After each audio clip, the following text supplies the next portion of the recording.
Well, hey, friends, welcome to step one of our five-step journey that we're taking together here at Hope Summit Christian Church.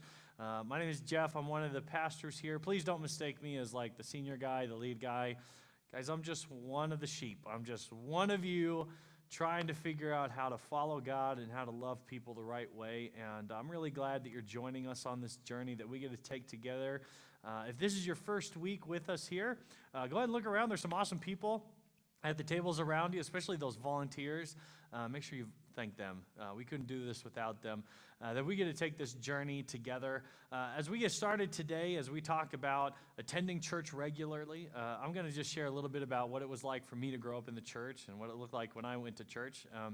I was a PK, that means preacher's kid, so I grew up in the church. My dad, when I was born, was in Norfolk, Nebraska, and he had this little tiny church in Norfolk, and then we moved to Illinois, and those are really my first memories of going to church, and they're good ones. I had good friends that I got to hang out with on Sundays. I had sweet Sunday school teachers, and they taught me songs, and I learned Bible stories, and the people of the church were nice, and a few of them would give me candy every Sunday, which definitely doesn't hurt. But as I grew, my opinion of going to church changed. One, I was a normal teenager, so church was kind of boring. Sorry, Dad, love you.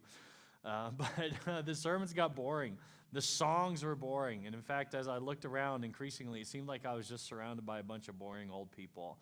But what really was what really kind of changed my opinion of the church was that I would see people come to church, smile, read their Bibles, agree with what the pastor was saying, then do nothing different. They would act and live like everyone else out there in the world, and on top of that, they would talk badly about one another behind their backs. They would get really upset about little things that didn't matter. And I remember my dad being under heat for things that he was doing just because he was trying to move the gospel forward, and that really turned me off. Now, the problem was that me being a preacher's kid didn't change. And I loved my dad, and I loved my family, and so I didn't want to put a bad name on them. And so I would just go to church and smile and just pretend like the rest of them, right? And then I was introduced to pornography at a very young age, and when we got dial-up in our home, I found it again, and that's when things really started to tank. And I felt very alone because I didn't feel like the church was a place that I could tell people what I was going through. And so I felt very two-faced for a really long time. I would come to church, smile, agree with the pastor. I would know all the answers at Sunday school, and then I would go home, and I would hide my sin. Things started to turn around a little bit when I went to an event called New Way Singers.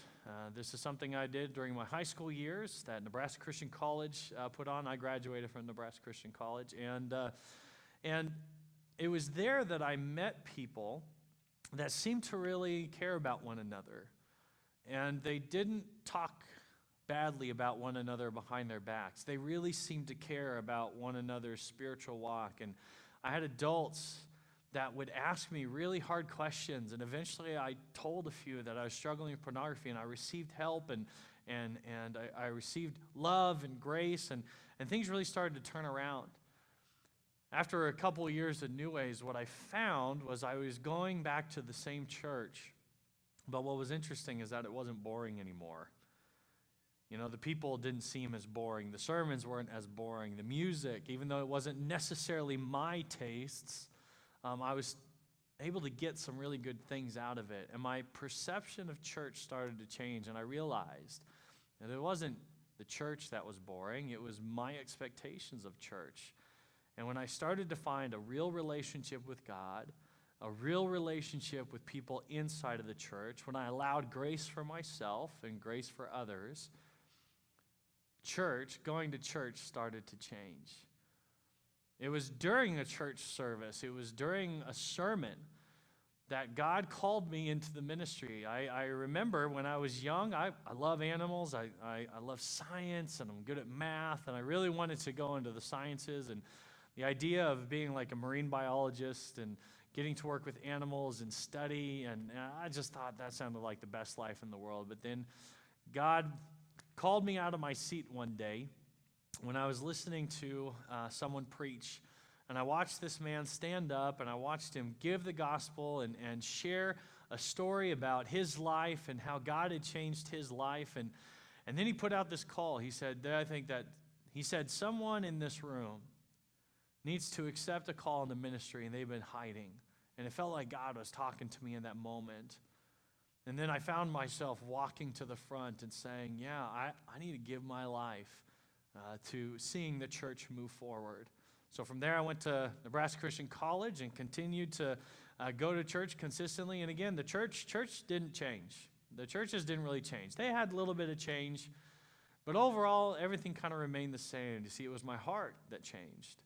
And suddenly, I could go into a sermon that normally I would have thought was really boring, but since my heart had changed, I was really seeking and desiring something special from God each Sunday. And you know what? When I was seeking it, I found it. And I'd go in and I'd participate in worship. And again, even though it was nothing like my tastes or the kind of music that I like, I wasn't going for the music. I was going because I wanted to tell God how much I loved him and how thankful I was for him. And suddenly my worship changed, right? And at school, I learned what it meant to be a pastor and what it meant to lead a church. I eventually got to go into full-time ministry at a church out in Colorado Springs, which was awesome, living next to the mountains. That was beautiful. And I started off in youth ministry, but I had this really great pastor who was overseeing me, and he said, Jeff, you're not going to be in youth ministry your whole life. And I argued with him, and I told him, no, I love youth ministry, which, by the way, I still love youth ministry. Still one of my favorite things. But he said, no, Jeff, one day you're going to lead a church. And I remember thinking, I don't want that dude's job. Okay, I know what that dude has to do. I know the stuff that guy has to deal with. And I'm happy just hanging out with students and going on trips and preaching to these kids. And, again, I don't want to be one of those boring adult pastors, right? Well, God put a call in my heart, and he put a call in my life. And sure enough, he said, yep, Jeff, I want you to lead a church one day. And I just got to say, guys, I really love church. I love the church. When I say the church, I mean Big C Church. I mean the body of believers. I really love what people can do when they get together. But you know what? I really love Sunday mornings. Sunday mornings is just this awesome time that we get together in this room and we get to worship. We get to tell God how much we love him.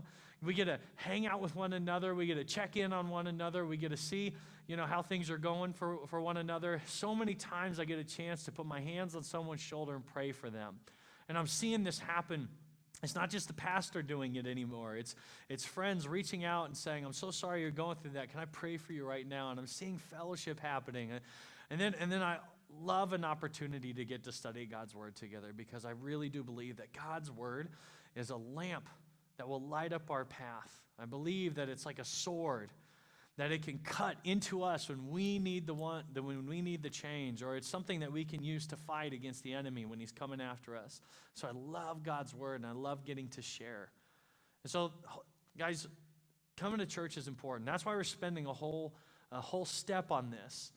Less and less people are feeling that Sunday morning is important, but this is our chance to gather together and fellowship and worship and to study God's word together.